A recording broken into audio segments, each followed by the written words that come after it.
Hello friends of the electrified charging fun and welcome to our consulting drive. I've charged the ENYAQ to 100%, got a range of 504 kilometers, and now we want to hit the road and do a scenario that some or even most of you might know. We are going on a business trip, so to a meeting, sprinting there and driving back.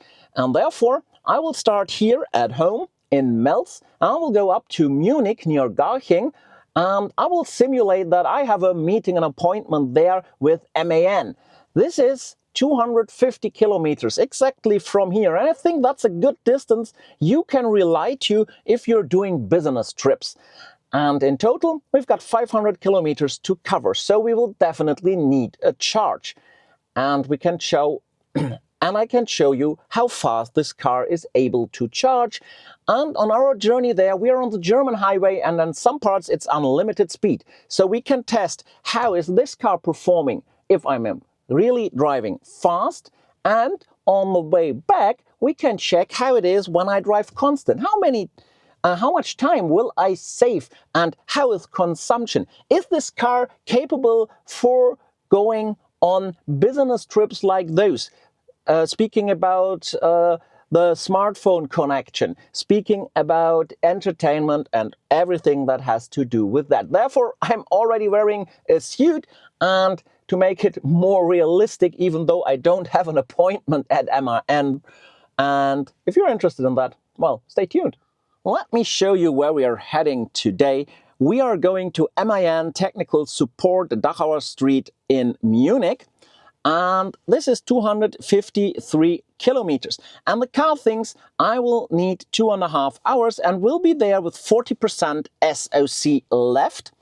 And one thing you will notice immediately is our range dropped down nearly 50 kilometers, because now it's taking into account the topography and the weather conditions, and it thinks that the range will not be as high. Also the speed limits and stuff like that. And this is why I said we definitely have to charge. Finally, we managed it on the highway, on the motorway. And if you're asking yourself, why is he only driving above 90 and not 120? Just because this is the reality. There was a truck which overtook another one, and we are not getting to speed again. And this is just the reality, despite the fact that we could drive faster. But that is not what I wanted to talk about. The next thing you might explore or experience are the assistance systems in your car. And one especially is here to be mentioned, that is the Travel Assist. And I hope you are equipped with that. But most Škoda EVs are. And the Travel Assist combines several assistance systems like the predictive adaptive cruise control, lane assist and stuff like that, and helps you driving, which is a huge relief if you're going long distance trips. And if you're completely overwhelmed by what I'm saying right now, I can only recommend you watching my Škoda e-guide, which will help you out on all of those topics. Just for the record, I have my AC on at 21 degrees Celsius. Outside it's 17 degrees Celsius. It's early in the morning, but we are expecting 27 degrees Celsius today. I have set my DCC, my dynamic chassis control, my adaptive suspension to comfort mode, because on long distance trips I like a comfy ride. If you do not have the DCC, you don't have the comfort option, so you have to stick with normal mode. And I will drive mostly with the Travel Assist system activated, and therefore also in drive mode D. It doesn't matter when you drive with Travel Assist whether you are in D or B, because the Travel Assist takes over. But if I have to turn it on the highway, I like to coast, and therefore the D mode is much easier than the B mode. Finally, we are on the German highway, and it is unlimited. Therefore, my adaptive cruise control is locked in at 170 kilometers an hour. And on my way towards Munich, I will drive 170 to 180 wherever possible. And 180 is the maximum speed this car can drive, even though it's an RS. And yes, this is a bit stressful for me, yet that's still a speed one can drive normally rather good on the German highway if there is not too much traffic. And at least I can drive as fast as this until the next speed limit will come, and it will definitely come. But with that, we get a good comparison when on my way back, I will tend to drive just 130, which is the recommended speed on the German highway. I'm at MAN here in Munich, and I arrived just a minute ago, recorded the German part of the video. So I was here 3 minutes after 10 a.m. and that means I was 6 minutes faster than my route guidance estimated. Yet it comes with a heavy price tag. Instead of 40% SOC, I only got 28% left, because I was driving wherever possible 170 to 180. This is the final result. It took me 2 hours and 21 minutes instead of 2 hours and 27 minutes for 251 kilometers, and the consumption is 21.3 kilowatt hours 100 kilometers. It was at certain times up to 23, then dropped when speed limits came on. So this was 141 minutes of a drive instead of 147. Or in other words, I just was 4% faster on the whole time with those 6 minutes I saved. But it comes with a lot of price tags. First off, you already saw my higher consumption. But that is not the main issue. The main issue is the stress you experience. Well, basically driving 170 or 180 is not stressful on the German highway, unless there are other drivers. And of course there are other drivers, and not everyone wants to drive as fast as you do. So whenever there is unlimited, you will have people driving slower. You have trucks overtaking, and then the next speed limit comes, and therefore you're constantly accelerating, and once you're at speed, you're already forced to brake again. And then this unpredictable behavior of others. Well, will this car running towards the truck get over to my lane or not? Should I brake already? Will the car in front of me drive the speed it's currently driving or suddenly brake? Unlimited speed on a highway leads to unpredictable behavior of people. And that is a big difference to countries with a speed limit. It's way more predictable what people will do when it comes to speed, and therefore it is way less stressful in my experience. And therefore, for our drive back, we do exactly this. So the recommended speed of 130 kilometers an hour will be my allowed top speed. And then we can see the differences. And let's not forget, even if I speeded that fast up here, the car still has 118 kilometers of range left. 252 kilometers driven means the car still got a range of 370 kilometers, even with that speed. Now let's head back and see the difference. For business usage, it is important that you have a good connection with your smartphone, that you can do your calls you want to do, and maybe you get a bit of entertainment on those long roads where even calls can't fill all the time you have. Well, let's start with calls. There you have the option to do that with the integrated telephone software from Skoda. Here you can see my list. You can import all of your contacts, all of the calls, and you see I don't use that at all. I do everything with CarPlay. But here it's kind of easy to set this up, to add even more phones, to select a phone, and then do your calls, do your dial-ups, whatever you need. And of course you need with that a good hands-free kit. And the hands-free kit here in the car is really good. I like it. Even at higher speeds, you can clearly communicate with someone, you can listen to him. You can also take the calls on the steering wheel, yet you can't end calls on the steering wheel, which I totally do not understand. If I take a call just on the steering wheel, why is there no option to finish the call and just end it? That should be added by Skoda. So everything aboard what you need. But maybe you tend more to Android Auto or Apple CarPlay. And of course you can use your telephone app here like mine, as you can see it, including voicemail and stuff.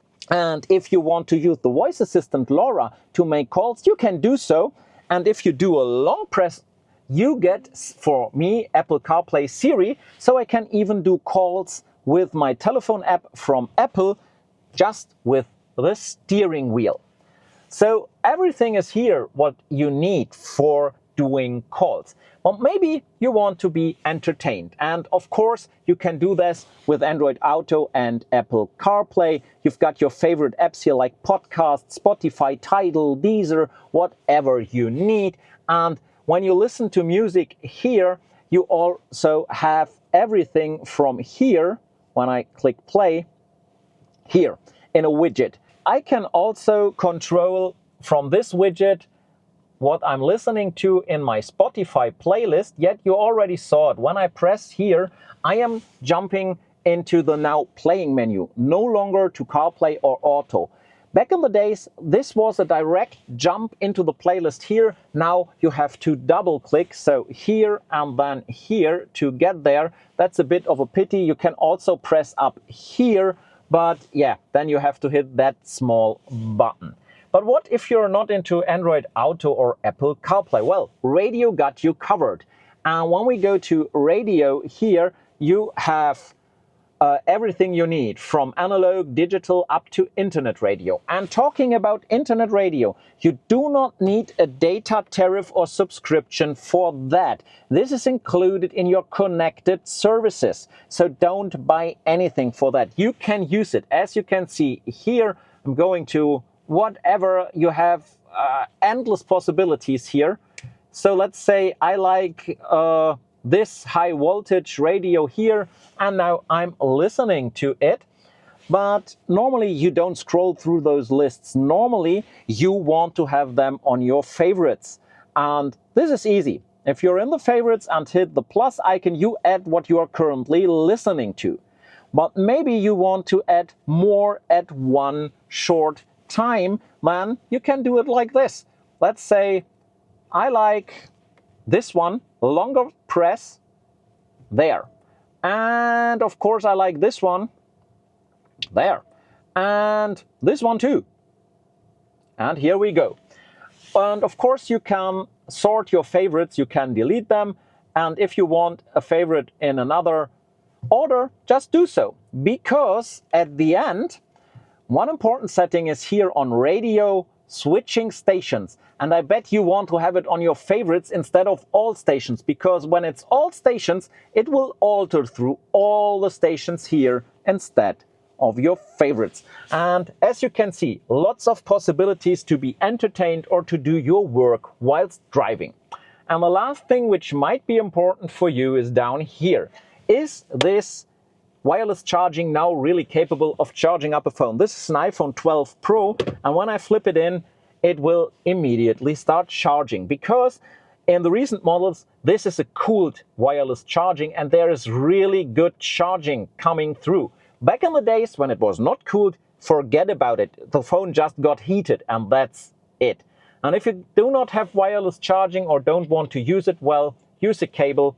You have two USB-C ports down there, 40 watts, but shared. So if you connect two devices, it's 20 each. So there's no problem in charging up devices while driving and using them. And you can see it up here. My phone now is charging. Now I'm on my way back home. And of course we have to charge. Well, obviously 118 kilometers are not enough to cover a distance of 250 kilometers, but also I wanted to show you charging and talk about charging when we are at the station. And the charging station I picked is an Ionity, and I was lucky. The route guidance directly planned that Ionity. This is something which is still pretty annoying, that you cannot select your preferred charging operators, charging providers in your Skoda EV, which would be really, really helpful, as you might have a tariff or subscription and you do not want to pay too much for charging, especially if you've got a company card, which is not unusual when you've got a company car. And company cards might allow you to charge nearly everywhere, then it's easy. But if you are only allowed to charge at certain providers, as of now, you cannot tell your Skoda route guidance that you have this or that charging card, and it should only pick those stations. There's a lot of manual work for you to do, and that's a pity, because that would be highly beneficial if you could tell the car where you want to charge and where not. But, well, we go to that Ionity. It's directly close to the highway, so no downtime for us. And we talk a bit about charging once we are there. So we are at the charger here at that Ionity Lechwiesen North, and we plugged in with 13%, a bit high for my own convenience. It would be better around 5%, but nevertheless, we are already up to 178 kilowatts. 185 kilowatts is the maximum charging power of an RS. So we are already charging peak. And here is the important point, especially when you want to optimize charging on a business trip. Charge only what you need, because the guidance already says it when you look at the charge stop over. Charge to 56%, not higher. So please do not think that you always have to charge to 100%. So this charging stopover was 15 minutes, and we've recharged 40 kilowatt hours in that time. And when you look closely, yes, I overcharged a bit, 2 or 3%. Well, that happens. You need to get out of the car, you need to stop the charging, whatever. This is not much time you lose there. And if you now think about it, well, you could say, well, you was just 40 minutes on the highway, then you had to charge for 15 minutes. That's annoying. But this is a misinterpretation, because if I really had an appointment at MAN, well, I bet I would be able to charge up there, because at a lot of customers as of today, you can charge up. So use the time for your car to charge up. And if you think about this route as 500 kilometers one way, well, first charging break after 3 hours or 15 minutes, that is not an issue. Because in the end, you have just the opportunity to make a break, and this does not mean unproductive time. Just rethink it. When you have to charge, well, you can do several calls. In 15 minutes, you can maybe do 3 calls, or hop on a meeting, or grab your notebook and edit some slide decks, or do some Excel calculation, whatever you're up to. Use it as productive time. Because I know a lot of people who are on business traveling will do such works afterwards in the hotel room. And now just do some of that whilst you're charging. Use that time wisely, or just have a lunch around noon and let the car charge. It is just a bit of thinking different and make potentially unproductive time highly productive. I am back from my journey. Here are the stats, and when you look closely, you will notice something odd. 259 kilometers, but I just drove 251 kilometers towards Munich, 8 kilometers more. But why? It was 2 hours and 33 minutes when I were back, 18.4 kilowatt hours, 100 kilometers, and an average speed of 103 kilometers an hour. Well, what happened? My fault. There at the Ionity in Lechwiesen North is something not really good. The signage. When you follow the signs for electro charging, you have no chance to get ever to those Ionities. You will drive to an EON charger, and once you are there, you can't reverse and can't go back. And I know that spot to charge, but I didn't thought about it. I was driving that way, and so I had to drive an 8 kilometers rerouting to get back to that charger. That's the reason for this result. But I have the stats here when I was at 251 or 252 kilometers, and that was 2 hours and 24 minutes. So it took me only 3 minutes longer on my way back than on my way to Munich. Oh, and by the way, when you look at this here, I already overcharged. 12% and 53 kilometers back home is basically too much. 5 to 7% less would also be sufficient to be here. So charging could have been even shorter, but it's always good to have a bit of gambling SOC in case of whatever. So there would be another optimization possible. So let's think for a moment about what we've saw here. We are talking about 3 minutes on a trip of over 250 kilometers, which I saved when driving 170 to 180 kilometers an hour wherever possible. But this is not it. This is only 3 minutes. And compared to the stress, to the amount of stress I have driving 170 to 180 versus 130, this is not worth it for me. 130 is really relaxing on the German highway. But when you go to 170 or 180, you're already in that mode of accelerating, braking, waiting, looking, watch out for the others. You're in that stress moment. It doesn't matter if you're at 180 or 240, you are in that mode. And for just 3 minutes. But that's not all. We also have to see the consumption. At 3 kilowatt hours, 100 kilometers more for 3 minutes. And if you do it for 250 kilometers, we are talking about 7.5 kilowatt hours more consumption. Or you're spending 10% of the energy of your battery just for 3 minutes. And you already see that also at the average speed. 106 when going towards Munich, 103 when coming back. 3 kilometers, 3 kilometers an hour more on average.